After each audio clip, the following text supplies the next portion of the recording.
ಬೆಳಗಾವಿ ಆಡಳಿತ ವರ್ಗದಿಂದಲೂ ಕೂಡ ಮರಾಠಿ ಪ್ರೇಮ ಹೆಚ್ಚಾಯ್ತಾ ಅನ್ನುವಂತಹ ಪ್ರಶ್ನೆ ಮೂಡ್ತಾ ಇದೆ. ಒಬ್ಬ ಜಿಲ್ಲಾಧಿಕಾರಿ ಆದಂತವರಿಗೆ ಮುಖ್ಯವಾಗಿ ಏನು ಗೊತ್ತಿರಬೇಕು, ಆ ಜಿಲ್ಲೆಯ ಭೌಗೋಳಿಕ ಲಕ್ಷಣದ ಬಗ್ಗೆ, ಪ್ರಾದೇಶಿಕತೆಯ ಬಗ್ಗೆ, ಅಸ್ಮಿತೆಯ ಬಗ್ಗೆ ಗೊತ್ತಿರಬೇಕು. ಆದರೆ ಇಲ್ಲಿ ಆಗ್ತಾ ಇರೋದು ಉಲ್ಟಾ. ಮರಾಠಿ ಪ್ರೇಮಕ್ಕೆ ಡಿಸಿ ಸಾಹೇಬರು ಮುಂದಾದ್ರ ಅನ್ನುವಂಥ ಪ್ರಶ್ನೆ. ಮೊಹಮ್ಮದ್ ರೋಷನ್ ಜಿಲ್ಲಾಧಿಕಾರಿ ಮರಾಠಿ ಪ್ರೇಮಕ್ಕೆ ಮುಂದಾದ್ರ, ಎಂಇಎಸ್ನ ಬಹುದಿನದ ಬೇಡಿಕೆಗೆ ಬೆಳಗಾವಿ ಡಿಸಿ ಅಸ್ತು ಅಂದ್ರ ಅನ್ನುವಂಥ ಪ್ರಶ್ನೆ ಕಾಡ್ತಾ ಇದೆ. ಮರಾಠಿ ಭಾಷಿಕ ಪ್ರದೇಶದಲ್ಲಿ ಮರಾಠಿ ಭಾಷೆಯಲ್ಲೇ ದಾಖಲೆ ಕೊಡೋದಕ್ಕೆ ಒಪ್ಪಿಗೆಯನ್ನ ನೀಡಿದ್ರ ಹಾಗಿದ್ದರೆ ಎಂಇಎಸ್ ನಿಯೋಗಕ್ಕೆ ಭರವಸೆಯನ್ನ ನೀಡಿದ್ರ ಜಿಲ್ಲಾಧಿಕಾರಿ ರೋಷನ್ ಅನ್ನುವಂತಹ ಪ್ರಶ್ನೆ. ವಿವಾದಾತ್ಮಕ ನಿರ್ಣಯಕ್ಕೆ ಮುಂದಾಗಿರೋದಾಗಿ ಈಗ ಡಿಸಿ ವಿರುದ್ಧ ಆರೋಪ ಕೇಳಿ ಬರ್ತಾ ಇದೆ. ಡಿಸಿ ರೋಷನ್ ವಿರುದ್ಧ ಕನ್ನಡ ಪರ ಹೋರಾಟಗಾರರು ಈ ವಿಚಾರವಾಗಿ ಕಿಡಿಕಾರ್ತಿದ್ದಾರೆ. ನೋಡಿ, ತಾವು ದೃಶ್ಯಗಳಲ್ಲಿ ಗಮನಿಸ್ತಾ ಇದ್ದೀರಿ.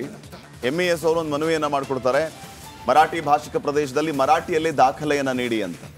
ಇಡೀ ಬೆಳಗಾವಿಯಲ್ಲಿ ಮರಾಠಿ ಪ್ರಭಾವ ಇದೆ, ನಮಗೆ ಬಿಟ್ಕೊಟ್ಬಿಡಿ ಅಂತಾರೆ. ಏನ್ ಮಾಡ್ತೀರಿ ಡಿ ಸಿ ಸಾಹೇಬ್ರೆ? ನಮ್ಮ ಅಸ್ಮಿತೆ, ನಮ್ಮ ಪ್ರಾದೇಶಿಕತೆ, ಇದು ನಮ್ಮ ಅಸ್ಮಿತೆಯ ಪ್ರಶ್ನೆ.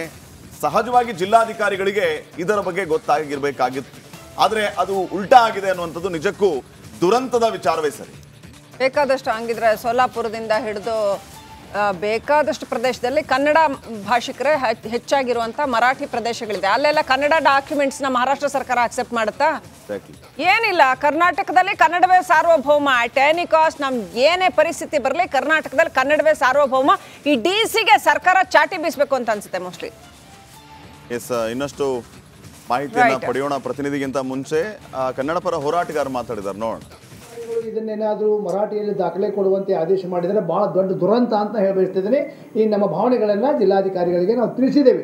ಯಾಕಂದ್ರೆ ಸೊಲ್ಲಾಪುರ ದಾಖಲೆ ಕೊಡಿದಾಗ ಪ್ರಸ್ತುತ 70% ಹೆಚ್ಚಿದ್ದ ಕನ್ನಡಿಗರಿಗೂ ಯಾವುದೇ ದಾಖಲೆಯನ್ನು ಮಹಾರಾಷ್ಟ್ರ ಸರ್ಕಾರ ಕನ್ನಡದಲ್ಲಿ ಕೊಡೋದಿಲ್ಲ.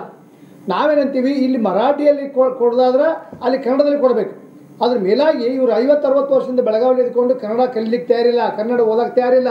ಇನ್ನೂ ಇವರಿಗೆ ಅವರು ಕನ್ನಡವನ್ನು ಬರೋದಿಲ್ಲ, ನಾವು ಮರಾಠಿಯಾಗ ವ್ಯವಹಾರ ಮಾಡುವಂಥ ಈ ಹಠಮಾರಿತನ ಧೋರಣೆಯನ್ನು ನಾವು ತೀವ್ರವಾಗಿ ಖಂಡಿಸ್ತೇವೆ. ಮಾನ್ಯ ಜಿಲ್ಲಾಧಿಕಾರಿಗಳಿಗೆ, ರಾಜ್ಯದ ಮುಖ್ಯ ಕಾರ್ಯದರ್ಶಿಯಾದ ಶ್ರೀಮತಿ ಶಾಲಿನಿ ರಜನೀಶ್ ಅವರಿಗೆ, ಮಾನ್ಯ ಮುಖ್ಯಮಂತ್ರಿಯಾದ ಸಿದ್ದರಾಮಯ್ಯನವರಿಗೆ ಇವತ್ತು ನಾವು ಬೆಳಗಾವಿಯ ಜಿಲ್ಲಾಧಿಕಾರಿಗಳು ಕೂಡ ನಾವು ಅವರಿಗೆ ಮರಾಠಿ ಭಾಷೆ ಒಳಗಡೆ ಮರಾಠಿ ಭಾಷೆಗಳ ಒಳಗಡೆ ದಾಖಲೆ ಪತ್ರಗಳು, ಕಡತಗಳನ್ನು ನಾವು ಕೊಡ್ತೀವಿ ಅಂಥೇಳಿ ಒಂದು ಒಪ್ಪಿಗೆಯನ್ನು ಸೂಚಿಸಿದ್ದಾರೆ ಅಂಥೇಳಿ ಎಲ್ಲ ಮರಾಠಿ ಪತ್ರಿಕೆಗಳಲ್ಲಿ ಜಾಹೀರಾಗಿದೆ. ಮರಾಠಿ ಪತ್ರಿಕೆಗಳು ಕೂಡ ಸಾಕಷ್ಟು ಅದನ್ನು ಪ್ರಚಾರವನ್ನು ಮಾಡಿದೆ.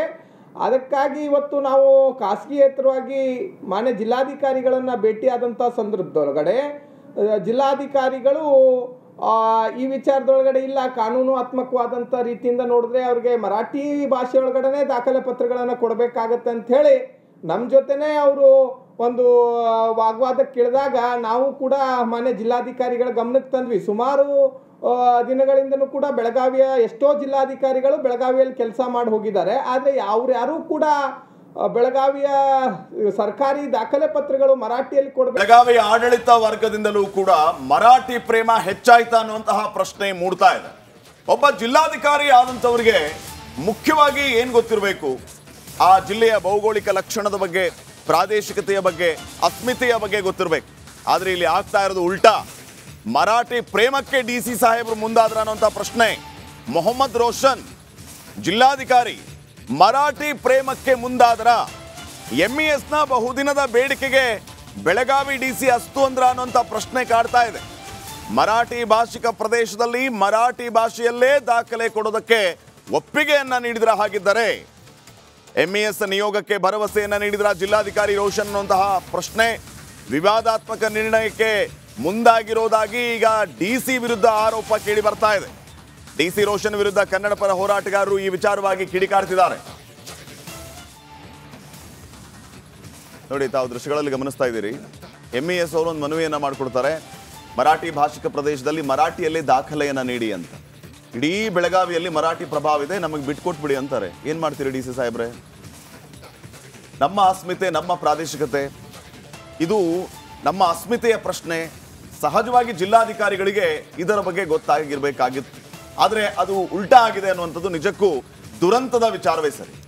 ಬೇಕಾದಷ್ಟು ಹಂಗಿದ್ರೆ ಸೋಲಾಪುರದಿಂದ ಹಿಡಿದು ಬೇಕಾದಷ್ಟು ಪ್ರದೇಶದಲ್ಲಿ ಕನ್ನಡ ಭಾಷಿಕರೇ ಹೆಚ್ಚಾಗಿರುವಂಥ ಮರಾಠಿ ಪ್ರದೇಶಗಳಿದೆ. ಅಲ್ಲೆಲ್ಲ ಕನ್ನಡ ಡಾಕ್ಯುಮೆಂಟ್ಸ್ನ ಮಹಾರಾಷ್ಟ್ರ ಸರ್ಕಾರ ಅಕ್ಸೆಪ್ಟ್ ಮಾಡುತ್ತಾ? ಏನಿಲ್ಲ, ಕರ್ನಾಟಕದಲ್ಲಿ ಕನ್ನಡವೇ ಸಾರ್ವಭೌಮ. ಅಟ್ ಎನಿ ಕಾಸ್ಟ್ ನಮ್ಗೆ ಏನೇ ಪರಿಸ್ಥಿತಿ ಬರಲಿ ಕರ್ನಾಟಕದಲ್ಲಿ ಕನ್ನಡವೇ ಸಾರ್ವಭೌಮ. ಈ DC-ಗೆ ಸರ್ಕಾರ ಚಾಟಿ ಬೀಸಬೇಕು ಅಂತ ಅನ್ಸುತ್ತೆ ಮೋಸ್ಟ್ಲಿ. ಎಸ್, ಇನ್ನಷ್ಟು ಮಾಹಿತಿಯನ್ನು ಪಡೆಯೋಣ. ಪ್ರತಿನಿಧಿಗಿಂತ ಮುಂಚೆ ಕನ್ನಡ ಪರ ಹೋರಾಟಗಾರ ಮಾತಾಡಿದ್ದಾರೆ, ನೋಡೋಣ. ಇದನ್ನೇನಾದರೂ ಮರಾಠಿಯಲ್ಲಿ ದಾಖಲೆ ಕೊಡುವಂತೆ ಆದೇಶ ಮಾಡಿದರೆ ಭಾಳ ದೊಡ್ಡ ದುರಂತ ಅಂತ ಹೇಳಬಯಸ್ತಿದ್ದೀನಿ. ಈ ನಮ್ಮ ಭಾವನೆಗಳನ್ನು ಜಿಲ್ಲಾಧಿಕಾರಿಗಳಿಗೆ ನಾವು ತಿಳಿಸಿದ್ದೇವೆ. ಯಾಕಂದ್ರೆ ಸೊಲಾಪುರ ಜತ್ ತೆಗೆದುಕೊಡಿದಾಗ ಪ್ರಸ್ತುತ 70% ಹೆಚ್ಚಿದ್ದ ಕನ್ನಡಿಗರಿಗೂ ಯಾವುದೇ ದಾಖಲೆಯನ್ನು ಮಹಾರಾಷ್ಟ್ರ ಸರ್ಕಾರ ಕನ್ನಡದಲ್ಲಿ ಕೊಡೋದಿಲ್ಲ. ನಾವೇನಂತೀವಿ, ಇಲ್ಲಿ ಮರಾಠಿಯಲ್ಲಿ ಕೊಡೋದಾದ್ರೆ ಅಲ್ಲಿ ಕನ್ನಡದಲ್ಲಿ ಕೊಡಬೇಕು. ಅದ್ರ ಮೇಲಾಗಿ ಇವರು 50-60 ವರ್ಷದಿಂದ ಬೆಳಗಾವಿಯಲ್ಲಿ ಇದ್ಕೊಂಡು ಕನ್ನಡ ಕಲಿಲಿಕ್ಕೆ ತಯಾರಿಲ್ಲ, ಕನ್ನಡ ಓದಕ್ಕೆ ತಯಾರಿಲ್ಲ. ಇನ್ನೂ ಇವರಿಗೆ ಅವರು ಕನ್ನಡವನ್ನು ಬರೋದಿಲ್ಲ, ನಾವು ಮರಾಠಿಯಾಗ ವ್ಯವಹಾರ ಮಾಡೋವಂಥ ಈ ಹಠಮಾರಿತನ ಧೋರಣೆಯನ್ನು ನಾವು ತೀವ್ರವಾಗಿ ಖಂಡಿಸ್ತೇವೆ. ಮಾನ್ಯ ಜಿಲ್ಲಾಧಿಕಾರಿಗಳಿಗೆ, ರಾಜ್ಯದ ಮುಖ್ಯ ಕಾರ್ಯದರ್ಶಿಯಾದ ಶ್ರೀಮತಿ ಶಾಲಿನಿ ರಜನೀಶ್ ಅವರಿಗೆ, ಮಾನ್ಯ ಮುಖ್ಯಮಂತ್ರಿಯಾದ ಸಿದ್ದರಾಮಯ್ಯನವರಿಗೆ ಇವತ್ತು ನಾವು ಬೆಳಗಾವಿಯ ಜಿಲ್ಲಾಧಿಕಾರಿಗಳು ಕೂಡ ನಾವು ಅವರಿಗೆ ಮರಾಠಿ ಭಾಷೆ ಒಳಗಡೆ ಮರಾಠಿ ಭಾಷೆಗಳ ಒಳಗಡೆ ದಾಖಲೆ ಪತ್ರಗಳು ಕಡತಗಳನ್ನು ನಾವು ಕೊಡ್ತೀವಿ ಅಂಥೇಳಿ ಒಂದು ಒಪ್ಪಿಗೆಯನ್ನು ಸೂಚಿಸಿದ್ದಾರೆ ಅಂಥೇಳಿ ಎಲ್ಲ ಮರಾಠಿ ಪತ್ರಿಕೆಗಳಲ್ಲಿ ಜಾಹೀರಾಗಿದೆ. ಮರಾಠಿ ಪತ್ರಿಕೆಗಳು ಕೂಡ ಸಾಕಷ್ಟು ಅದನ್ನು ಪ್ರಚಾರವನ್ನು ಮಾಡಿದೆ. ಅದಕ್ಕಾಗಿ ಇವತ್ತು ನಾವು ಖಾಸಗಿಯೇತರವಾಗಿ ಮಾನ್ಯ ಜಿಲ್ಲಾಧಿಕಾರಿಗಳನ್ನು ಭೇಟಿಯಾದಂಥ ಸಂದರ್ಭದೊಳಗಡೆ ಜಿಲ್ಲಾಧಿಕಾರಿಗಳು ಈ ವಿಚಾರದೊಳಗಡೆ ಇಲ್ಲ, ಕಾನೂನಾತ್ಮಕವಾದಂಥ ರೀತಿಯಿಂದ ನೋಡಿದ್ರೆ ಅವ್ರಿಗೆ ಮರಾಠಿ ಭಾಷೆ ಒಳಗಡೆ ದಾಖಲೆ ಪತ್ರಗಳನ್ನು ಕೊಡಬೇಕಾಗತ್ತೆ ಅಂಥೇಳಿ ನಮ್ಮ ಜೊತೆನೇ ಅವರು ಒಂದು ವಾಗ್ವಾದಕ್ಕೆ ಇಳಿದಾಗ ನಾವು ಕೂಡ ಮಾನ್ಯ ಜಿಲ್ಲಾಧಿಕಾರಿಗಳ ಗಮನಕ್ಕೆ ತಂದ್ವಿ. ಸುಮಾರು ದಿನಗಳಿಂದನೂ ಕೂಡ ಬೆಳಗಾವಿಯ ಎಷ್ಟೋ ಜಿಲ್ಲಾಧಿಕಾರಿಗಳು ಬೆಳಗಾವಿಯಲ್ಲಿ ಕೆಲಸ ಮಾಡಿ ಹೋಗಿದ್ದಾರೆ. ಆದರೆ ಯಾರು ಕೂಡ ಬೆಳಗಾವಿಯ ಸರ್ಕಾರಿ ದಾಖಲೆ ಪತ್ರಗಳು ಮರಾಠಿಯಲ್ಲಿ ಕೊಡಬೇಕು ಕಿಡಿಕಾರ್ತಿದ್ದಾರೆ. ನೋಡಿ, ತಾವು ದೃಶ್ಯಗಳಲ್ಲಿ ಗಮನಿಸ್ತಾ ಇದ್ದೀರಿ. MES ಅವರು ಒಂದು ಮನವಿಯನ್ನ ಮಾಡಿಕೊಡ್ತಾರೆ, ಮರಾಠಿ ಭಾಷಿಕ ಪ್ರದೇಶದಲ್ಲಿ ಮರಾಠಿಯಲ್ಲಿ ದಾಖಲೆಯನ್ನ ನೀಡಿ ಅಂತ. ಇಡೀ ಬೆಳಗಾವಿಯಲ್ಲಿ ಮರಾಠಿ ಪ್ರಭಾವ ಇದೆ, ನಮಗೆ ಬಿಟ್ಕೊಟ್ಬಿಡಿ ಅಂತಾರೆ. ಏನ್ ಮಾಡ್ತೀರಿ DC ಸಾಹೇಬ್ರೆ? ನಮ್ಮ ಅಸ್ಮಿತೆ, ನಮ್ಮ ಪ್ರಾದೇಶಿಕತೆ, ಇದು ನಮ್ಮ ಅಸ್ಮಿತೆಯ ಪ್ರಶ್ನೆ. ಸಹಜವಾಗಿ ಜಿಲ್ಲಾಧಿಕಾರಿಗಳಿಗೆ ಇದರ ಬಗ್ಗೆ ಗೊತ್ತಾಗಿರ್ಬೇಕಾಗಿತ್ತು. ಆದರೆ ಅದು ಉಲ್ಟಾ ಆಗಿದೆ ಅನ್ನುವಂಥದ್ದು ನಿಜಕ್ಕೂ ದುರಂತದ ವಿಚಾರವೇ ಸರಿ. ಬೇಕಾದಷ್ಟು ಹಂಗಿದ್ರೆ ಸೋಲಾಪುರದಿಂದ ಹಿಡಿದು ಬೇಕಾದಷ್ಟು ಪ್ರದೇಶದಲ್ಲಿ ಕನ್ನಡ ಭಾಷಿಕರೇ ಹೆಚ್ಚಾಗಿರುವಂಥ ಮರಾಠಿ ಪ್ರದೇಶಗಳಿದೆ. ಅಲ್ಲೆಲ್ಲ ಕನ್ನಡ ಡಾಕ್ಯುಮೆಂಟ್ಸ್ನ ಮಹಾರಾಷ್ಟ್ರ ಸರ್ಕಾರ ಅಕ್ಸೆಪ್ಟ್ ಮಾಡುತ್ತಾ? ಏನಿಲ್ಲ, ಕರ್ನಾಟಕದಲ್ಲಿ ಕನ್ನಡವೇ ಸಾರ್ವಭೌಮ. ಅಟ್ ಎನಿ ಕಾಸ್ಟ್ ನಮ್ಗೆ ಏನೇ ಪರಿಸ್ಥಿತಿ ಬರಲಿ ಕರ್ನಾಟಕದಲ್ಲಿ ಕನ್ನಡವೇ ಸಾರ್ವಭೌಮ. ಈ DC-ಗೆ ಸರ್ಕಾರ ಚಾಟಿ ಬೀಸಬೇಕು ಅಂತ ಅನ್ಸುತ್ತೆ ಮೋಸ್ಟ್ಲಿ. ಎಸ್, ಇನ್ನಷ್ಟು ಮಾಹಿತಿಯನ್ನು ಪಡೆಯೋಣ. ಪ್ರತಿನಿಧಿಗಿಂತ ಮುಂಚೆ ಕನ್ನಡ ಪರ ಹೋರಾಟಗಾರ ಮಾತಾಡಿದ್ದಾರೆ, ನೋಡೋಣ. ಇದನ್ನೇನಾದರೂ ಮರಾಠಿಯಲ್ಲಿ ದಾಖಲೆ ಕೊಡುವಂತೆ ಆದೇಶ ಮಾಡಿದರೆ ಭಾಳ ದೊಡ್ಡ ದುರಂತ ಅಂತ ಹೇಳಬಯಸ್ತಿದ್ದೀನಿ. ಈ ನಮ್ಮ ಭಾವನೆಗಳನ್ನು ಜಿಲ್ಲಾಧಿಕಾರಿಗಳಿಗೆ ನಾವು ತಿಳಿಸಿದ್ದೇವೆ. ಯಾಕಂದ್ರೆ ಸೊಲಾಪುರ ಜತ್ ತೆಗೆದುಕೊಡಿದಾಗ ಪ್ರಸ್ತುತ 70% ಹೆಚ್ಚಿದ್ದ ಕನ್ನಡಿಗರಿಗೂ ಯಾವುದೇ ದಾಖಲೆಯನ್ನು